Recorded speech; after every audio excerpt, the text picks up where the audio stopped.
तो हम लोग वापस आ चुके हैं एंड आपका स्वागत करते हैं हमारे channel sports news and talk में। काफ़ी दिनों से हम लोग वीडियो नहीं बना पा रहे थे बट कुछ प्रॉब्लम्स आ गई थी जो रिजॉल्व हो गई, तो वी आर बैक। सो हम बात करने वाले हैं आज के मैच के बारे में जो कि राजस्थान और सीएसके के बीच होने वाला था। एंड राजस्थान ने बड़ी आराम से वो मैच जीत लिया, काफ़ी आसानी से। अश्विन ने काफ़ी अच्छी पारी खेली, जायसवाल ने काफ़ी अच्छा खेला। एंड चेन्नई की बात करें तो चेन्नई ने स्टार्ट काफ़ी अच्छा किया था, 6 ओवर में इन्होंने 75 मार दिया था। एंड लग तो रहा था कि 220-230 टारगेट जाएगा, बट फिर तो बीच में विकेट गिरने लगे एंड फिर धोनी ने भी काफ़ी स्लो इनिंग्स की। तो अंकित,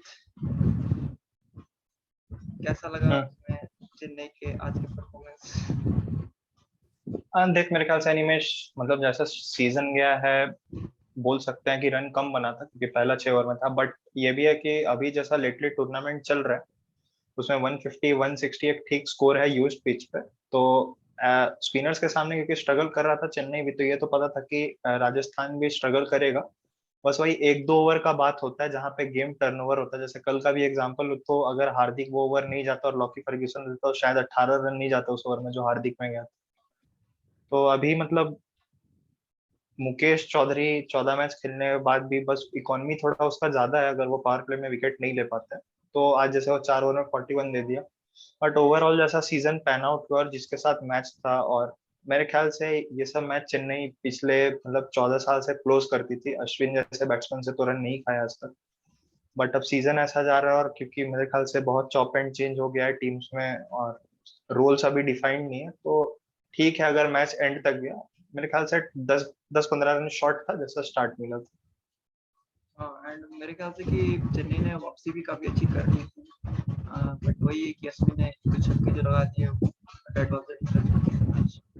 तो यही है एंड अश्विन देख, जैसा ये खेल रहे हैं। ये चीज तो ये चीज तो मनी में बोलेंगे कि अगर पिच स्लो है और अगर पिच में स्पिन है तो फिर धोनी से अच्छा कोई कैप्टन है नहीं। तो वो तो नोन था कि स्लो पिच पे मैच तो लेट तक जाएगा ही। मतलब रन अवे तो राजस्थान नहीं करेगा और राजस्थान को जरूरत भी नहीं था रन अवे करने, वो लोगों को बस जीतना था। तो इन बोथ कॉज अच्छा मैच था। और अगर तुम ऑपोजिशन का 2-3 बैट्समैन को न्यूट्रलाइज किया है तो मतलब you are going good in the match. But थोड़ा काल्म हैंड एक्सपीरियंस बोलिंग, एक दो डॉट इधर उधर अश्विन का, तो वही डिफरेंस रहता। सोलंकी का काफ़ी अच्छा यूज़ किया धोनी ने, लाइक 2 विकेट उन्होंने लिए। एंड राजस्थान ने अपनी जगह क्वालीफायर 1 में पक्की कर ली है एंड वो बस 2 मैच दूर हैं हम्म। आईपीएल का दूसरी बार खिताब जीतने से। एंड अगर वो जीतते तो मेरे ख्याल से ये इससे बढ़िया ट्रिब्यूट तो हो नहीं सकता सीन 1 के लिए, ग्रेट सीन 1 के लिए। देखते हैं और कि और एक बात ये भी है कि ये दो टीम वो है जिसमें तुमको एक टीम के पास प्रॉपर मतलब गुजरात तो खैर किसी का फेवरेट नहीं था, हम लोग भी उसको बोले थे कि लास्ट में रहेगा, बट वो एक अलग बात है। बट राजस्थान के पास ऑलराउंडर्स नहीं है एंड गुजरात के पास बैट्समैन नहीं है, बट दोनों अच्छा खेल रहे हैं। गुजरात के पास बस ऑलराउंडर्स है। और ये क्वालीफायर 1 देखने में मजा इसलिए भी आएगा क्योंकि कोलकाता में मैच है, फ्रेश पिच रहेगा और दोनों के पास वर्ल्ड क्लास लेग स्पिनर्स है। दोनों के पास एक world class foreign fast bowler है और दोनों के पास वर्ल्ड क्लास एक इंडियन बॉलर भी है। तो इवनली मैच्ड है दोनों। बस उस मैच में मेरे ख्याल से वो डिपेंड करेगा कि कौन सा टीम का मेन बैट्समैन रन बैटिंग कितना मारता है। करेगा। ठीक है, क्वालीफायर में अभी और 2 मैच बाकी हैं एंड 1 मैच और बाकी है जो कि सबसे बड़ा मैच माना जा सकता है उससे दिल्ली और मुंबई के बीच। अगर दिल्ली जीतती है तो वो क्वालीफाई कर जाएगी, अगर वो हारती है हाँ। तो आरसीबी क्वालीफाई कर जाएगी। तो वो हम कल देखेंगे एंड उसके बारे में कल बात करेंगे।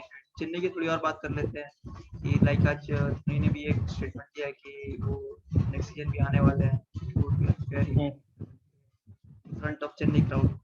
तो ये उन्होंने बोला है हम्म। एंड जडेजा का भी पता नहीं है कि वो टीम में रहेंगे या फिर दूसरी टीम में जाएंगे। तो हम्म। ये सीजन जो ओवरऑल रहा है चेन्नई का, क्या लगता है कि इसमें एक दो चेंजेस करके क्या चेन्नई बाउंस बैक कर पाएगी नेक्स्ट सीजन? Yes captain. आम, हाँ, उस पे तो हम लोग अनिमेश थोड़े देर में आते हैं कि नेक्स्ट सीजन से क्या उम्मीद है और एक दीपक चहरा के कितना बदलेगा और एक शॉर्ट ऑप्शन में तुम किस अपना स्क्वाड कैसे रिवैम्प करता है। क्योंकि स्क्वाड रिवैम्प करने के लिए तुमको डिपेंड करना होगा कि बाकी टीमें भी अपने प्लेयर को छोड़े, और वो प्लेयर तो नहीं छोड़ेंगे जो अच्छा परफॉर्म कर रहे थे या जो अच्छा खेल सकते हैं। नॉन यूज प्लेयर्स हो सकते हैं, जैसे चेतन साकरिया हो गए, कार्तिक त्यागी हो गए। तो मतलब मेरे ख्याल से यहाँ पे चेन्नई बस एक ही रिवैम्प कर सकता है कि एक और यंग इंडियन बैट्समैन, मेरे ख्याल से एक हरी निशांत है वो, राइडू थप्पा के जगह पे, और एक सैम करन को तुम ऑप्शन में ला सकता है किसी फॉरेन प्लेयर को रिलीज करके, जो कि एडम मिलने और क्रिस जॉर्डन तो 2 जन वैसे भी रिलीज हो रहा है, क्योंकि यंग मलिंगा और एक सैम करन के लिए, तो उसके लिए फंड भी आना चाहिए। और मतलब एक इस सीजन में चेन्नई क्या खेला है वो तो नहीं, मतलब वो तो खैर खराब ही खेला है, वो तो सबके सामने है, बहुत मतलब विनेबल मैचेस हारा है जो एक्सपेक्टेड नहीं था। बट इस सीजन चेन्नई में कुछ ऐसा पता चल रहा है जो शायद क्रिकेट फैंस को नहीं पता चला था, कि कहा जाता था कि वो एक फैमिली की तरह अपने प्लेयर्स को ट्रीट करते हैं। तो जैसा रैना वाला इंसिडेंट हुआ वैसा जडेजा वाला हुआ। मेरे ख्याल से जडेजा वाला इंसिडेंट बहुत ही ओवर द बोर्ड चला गया, इसका जरूरत नहीं था, क्योंकि वो एक ऑल फॉर्मेट प्लेयर है। और मेरे ख्याल से ये नहीं हो सकता है कि चेन्नई शायद ये पहला बार, पहला 8 में 6 हारा था, इसके पहले हारा नहीं है, तो तुम एक सीजन मतलब देख नहीं सकते हो अपना टीम रिवैम्प होते हुए, तुम चेंज कर देते हो।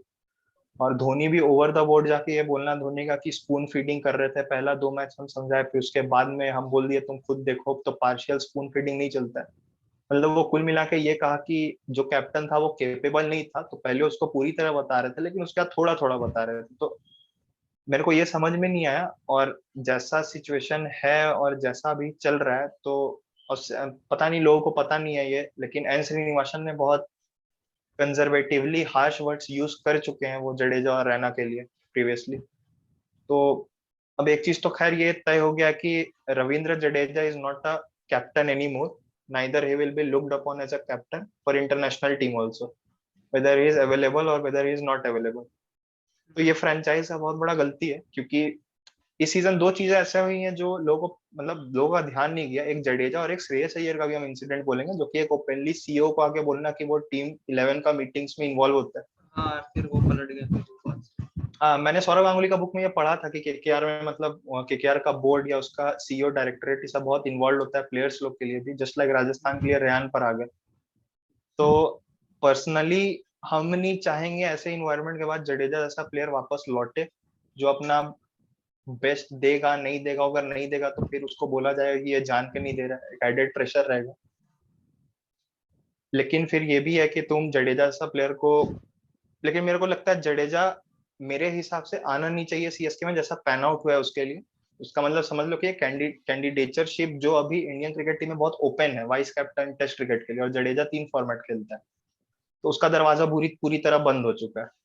बट वो चीज श्रेयस अय्यर के साथ नहीं हुआ है। केकेआर ओवर द बोर्ड जाके जैसे दिनेश कार्तिक को हटाया था, वो श्रेयस अय्यर को नहीं हटाया, तो उससे श्रेयस अय्यर के पास एक ऑप्शन इंडियन क्रिकेट टीम में कैप्टनसी के लिए अभी भी बचा है। भले वो इस सीजन अच्छा नहीं किया, but he has an option awaiting for him. तो जडेजा का तो केस क्लोज ही लगता है मेरे को। तो मतलब वही है, ज्यादा कुछ उम्मीद नहीं है लौटा। वो तो लास्ट में वही हुआ कि काशी विश्वनाथन और श्रीनिवासन मना लेगा उसको कि मतलब इतना दिन से लुक आफ्टर किया, तो वो आ तो जाएगा, बट मतलब वो खुद के लिए, इंडिविजुअल के लिए उसको यहाँ नहीं आना चाहिए।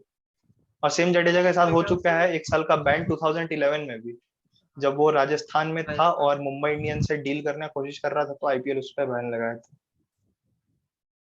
मेरे ख्याल से वो वापस आ जाना चाहिए, वो आएंगे कि धोनी रहेंगे तो इस टाइप का कॉन्फ्लिक्ट्स होने नहीं चाहिए मेरे ख्याल से।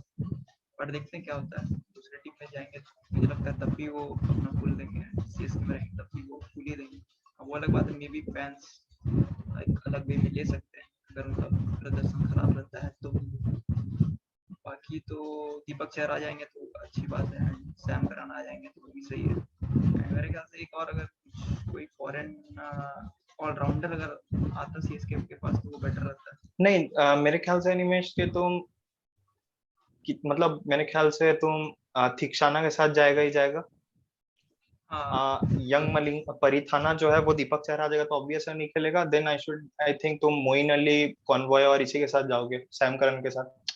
हम नहीं फिर चाहेंगे यही सेम चीज, ब्रावो, राइडू और उथप्पा उतर गया, क्योंकि ये मतलब अब ये कह सकते हैं कि बहुत सारा टीम्स कैचअप कर लिया है करंट सिनारियो में। हो सकता है अगला सीजन मुंबई चेन्नई में भी फॉर अ मतलब चेंज की ये क्या बोलते हैं उसको, कमबैक सीजन है तो बहुत अच्छा खेल ले। चलो मुंबई के पास 4 इंटरनेशनल प्लेयर भी है, इस साल वो लोग एक प्लेयर तिलक वर्मा में बना लिया। Team David. बट फिर वही है, बट मुंबई चेन्नई दोनों टीम्स का मेरे को फ्यूचर कुछ ऐसा सिक्योर नहीं दिखता आईपीएल में, क्योंकि अगला साल हाँ, रोहित भी मुंबई का 36 तो थोड़ा 37 का ज्यादा ही शायद हो खराब जाएगा। दिख रहा है। मुंबई के पास बॉलिंग ऑप्शंस की भी कमी है। इंडियन बॉलर्स भी उनके पास अच्छे नहीं है, फॉरेन बॉलर भी अच्छे हैं, बस एक है। वो स्पिन में भी देखा जाए तो उनके पास स्पिन बॉलिंग के भी नेक्स्ट ऑप्शन है। स्पिनर मार्कंडे कितना ही फॉर्म में देखा ही। तो अब बात करते हैं स्पिन के बारे में थोड़ा, कि स्पिन को इस बार चांस मिला ऊपर बैटिंग करने का, तो उन्होंने ठीक ठाक बैटिंग किया मेरे ख्याल से। आज तो मैच विनर रहे वो। तो कुछ कुछ स्पिनर्स के तो ऊपर मैं देख रहा हूँ उनको, अगर मैं वर्ल्ड कप का स्क्वाड देखूँ तो लाइक सुंदर वगैरह के तो ऊपर ही कंसिडर किया जाएगा मेरे ख्याल से। बाकी कुलचा तो अपने है ही। तो क्या लगता है अश्विन के कितने चांसेस हैं? अश्विन तो नहीं जा पाएंगे, अश्विन नहीं जा रहा है, क्योंकि ऑस्ट्रेलिया में तुम तीसरा स्पिनर मेरे ख्याल से रविंद्र जडेजा ही या अक्षर पटेल होगा, तुम दो ही स्पिनर के साथ जाएगा, क्योंकि अब शायद कोविड का भी खत्म हो गया, तो तुम नहीं नहीं, मैं मैक्सिमम मैच 17 की बात मेंबर नहीं कर रहा 18 हूँ, लाइक स्क्वाड स्क्वाड में देख रहे हो या नहीं? वर्ल्ड कप स्क्वाड में नहीं। ये तो वर्ल्ड वही कप बोल के रहे हैं कि स्क्वाड के बस दो बारे ही में स्पिनर भी। जाएगा और तीसरा स्पिनर ऑलराउंडर होगा। ऑलराउंडर, हाँ ठीक है, ऑलराउंडर के फॉर्म जडेजा को ही रहना चाहिए, बट वो भी एक फॉर्म वाली बात रही। बट एक और चीज है कि बट एक और चीज है कि हम ये देखें कि इस आईपीएल में बिना ऑलराउंडर के साथ खेलना भी एक बैड ऑप्शन नहीं है, अगर तुम्हारे पास 6 प्रॉपर बैट्समैन और 5 प्रॉपर बॉलर है। वो मेरे ख्याल से ज्यादा सुटेबल है एक ऑलराउंडर से, क्योंकि ऑलराउंडर का ओवर सब टारगेट करने के लिए बैट मतलब खेलता ही है वैसा। तो व्हाई नॉट कि तुम 6 अच्छा बैट्समैन और 5 अच्छा बॉलर के साथ उतरो, मेरे ख्याल से। हाँ, ये रेप्लिकेट किया है तुम्हारा राजस्थान प्रॉपरली रेप्लिकेट किया है, इवन पंजाब प्रॉपरली रेप्लिकेट कर रहा है, तो that's not a bad option. But जहां तक आज हम लोग बात कर रहे हैं चेन्नई का, तो बहुत ही डिसअपॉइंटिंग सीजन है, क्योंकि मतलब नवंबर में ही आईपीएल जीता था और मार्च में आईपीएल था, तो 4 महीना में ऑक्शन स्ट्रेटेजी गलत था नहीं था वो नहीं बोलेंगे, बट मिस्टेक्स तो हुआ है, और बहुत ग्लेयरिंग मिस्टेक्स हुआ है इस साल, ये स्क्वाड पहले ठीक नहीं ठाक था होता है। मेरे ख्याल से। मेन जो मेरे दीपक ख्याल चहर से इंजर्ड स्क्वाड हुए वेल एंड, बैलेंस्ड था। हाँ, दीपक चहर का इंजर्ड होना एंड देन फिर ऋषभ मोहली का चले जाना एंड मेन जो कैप्टेंसी वाली बात थी, वो सबसे मेजर फैक्टर है मेरे ख्याल से। अगर स्टार्टिंग से कैप्टन रहते तो यहाँ से 2-3 मैच तो और आराम से जीते रहते हैं। 3 मैच जीतते तो हो सकता है कि क्वालिफाई कर जाते वो प्लेयर्स के लिए। मेजर रीजन तो मतलब कैप्टन। इस साल गैप बहुत ज्यादा बन गया था शुरू में ही, मुंबई चेन्नई जैसा कैप्टेंसी शुरू के किया प्रेशर था। के कारण जडेजा परफॉर्म भी तो नहीं कर पाए, वो बात भी है। एज अ प्लेयर वो हाँ मेरे से नहीं, ज्यादा अब बेटर ये परफॉर्म ये करते ये तो चलो लोग बोलेंगे कि कैप्टेंसी का प्रेशर था, धोनी जिता के दे वैसा जडेजा नहीं कर पाया, बट हम ये जानना चाहते हैं तुमसे कि धोनी बोला कि हम जडेजा को पिछले साल ही इंडिविजुअली बोल दिए कि जडेजा मतलब तुमको कैप्टेंसी करना है, तो हाउ इन दैट केस कि धोनी ऑक्शन स्ट्रेटेजी में पेपर में लिख के दिया है काशी विश्वनाथन को and the other person sitting on the auction table, तो फिर टीम धोनी के हिसाब से कैसे बना? अगर जडेजा कैप्टन है तो आई डोंट थिंक जडेजा चाहेगा कि उसकी टीम में राइडू थप्पड़ है, he won't go for experience.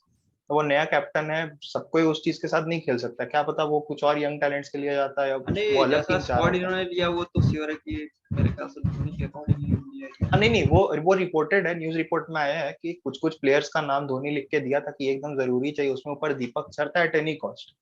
तो हम हाँ, वही वो जानना तो चाहते हैं कि जब धोनी पता चल अपना गया बात जब कोई वो 14 कॉन्ट्रेडिक्ट कर रहा है करोड़ प्रेस कॉन्फ्रेंस में आके या प्रेजेंटेशन में कि हम जडेजा को पिछले ईयर ही बोल दिए थे, तो फिर ऑक्शन स्ट्रेटेजी में तो जडेजा का हाथ होना चाहिए था, लेकिन मेरे को तो नहीं लगता जडेजा को हाथ था। ठीक है। अब सीजन तो खत्म ही हो गया, 14 मैच खत्म हो चुके हैं चेन्नई के भी, अभी हम बैंगलोर का भी लोग अभी खत्म होने मतलब वाला है। अभी अभी हम अवेट कर रहे हैं इंडियन क्रिकेट टीम का कैप्टेंसी का साउथ अफ्रीका सीरीज, तो देखते हैं वहां कौन कैप्टन होता है। हाँ, उस पे भी हम लोग संडे को स्क्वाड चर्चा अनाउंस करेंगे। होगा। जो इंडिया खेलने वाली उस पर चर्चा करेंगे। स्क्वाड आने वाला है 27 भी चर्चा करेंगे हम लोग। एंड आज के लिए इतना ही रखते हैं, वीडियो कंक्लूड करते हैं। तो ठीक है दोस्तों, हमारे वीडियो को देखिए, अच्छा लगे तो लाइक करिए, सब्सक्राइब करिए, शेयर करिए। तो थैंक यू, बाय अनिमेश।